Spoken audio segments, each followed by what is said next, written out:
it's happening again. Families crossing the US border, hoping for a safer future, are being rounded up and sent to detention centers, places where children spend their first birthdays behind bars. Toddlers take their first steps under the watchful eyes of private security guards, and parents struggle to keep hopes alive. This isn't just a policy change. It's a shift that will leave a lasting impact on thousands of immigrant families, including those of Indians. For years, the US moved away from this brutal practice. Under the Biden administration, undocumented families were monitored using ankle bracelets and phone tracking instead of being locked away. But now, under a renewed immigration crackdown, the government is reopening two massive family detention centers in Texas. One of these facilities with the funnel nearly $180 million annually into the private prison corporation CoreCivic. The business of detention is back and families are paying the price now. If history in any guide, the consequences of locking up families will be devastating. When families' detention was in full force during the Obama and Trump administrations, children suffered from malnutrition because they weren't given the proper food that they needed. Some fell severely sick, developing kidney issue, digestive problems, and enduring days of vomiting blood, while contracted medical personnel ignored their pain. Beyond the physical toll, the emotional scars run deep.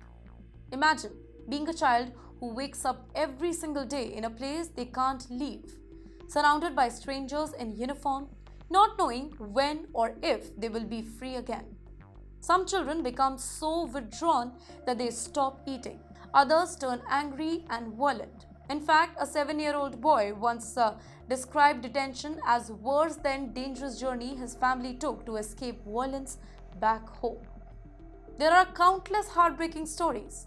A small child experiencing a medical emergency was airlifted away without his mother, who wasn't allowed to join them. A young mother was assaulted by a guard and had nowhere to turn. Another mother watched helplessly her 2-year-old daughter lay in detention cell for days, vomiting blood with no access to proper medical care. Well, these stories aren't rare. They are what happens when government prioritize punishment over protection. Immigration and child welfare experts overwhelmingly oppose family detention. The American Academy has warned that these facilities do not meet the basic standards for care of children. In fact, a report from the American Bar Association pointed out that detained families have limited access to legal help, making it nearly impossible for them to fight for their own rights. Even the US government's own advisory committees have urged against family detention. The Department of Homeland Security's advisory panel stated that holding families in detention is neither appropriate nor necessary. Yet, here we are again. Before officially bringing family detention back to the US soil, the administration has already started detaining children abroad, using taxpayers' money to get other countries to do the dirty work. Recent reports reveal that US has pressurized Panama and Costa Rica into holding deported families, many of whom are asylum seekers escaping persecution. Some of these deportees include small children.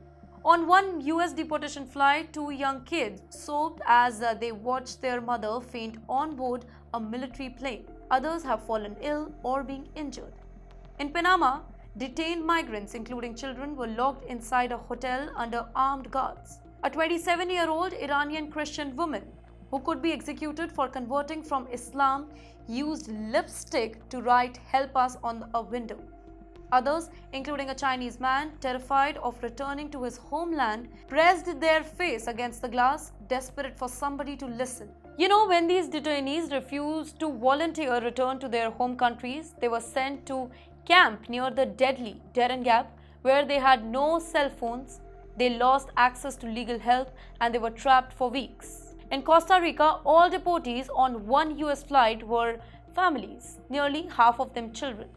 They were placed in an abandoned factory that previously faced serious health violation with leaking portable toilets and unsanitary living conditions. And now, this crackdown is moving closer to home. Immigration enforcement officials are preparing a nationwide operation to round up families who have already built lives in the US. These are parents who work, children who go to school, families who have become part of their community. They may not have committed any crime, but that won't stop the government from arresting them and sending them into the black hole of family detention.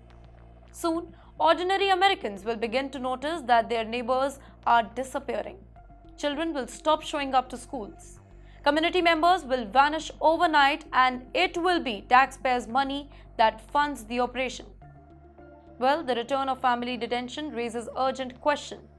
Is this about border security, or this is just politics? If the goal is clear, the past has already shown that detention does not stop desperate families from seeking refuge. If the goal is cruelty, then it is succeeding. The truth is, these policies will lead to more suffering, more trauma, and more broken families. And history will remember who allowed it to happen.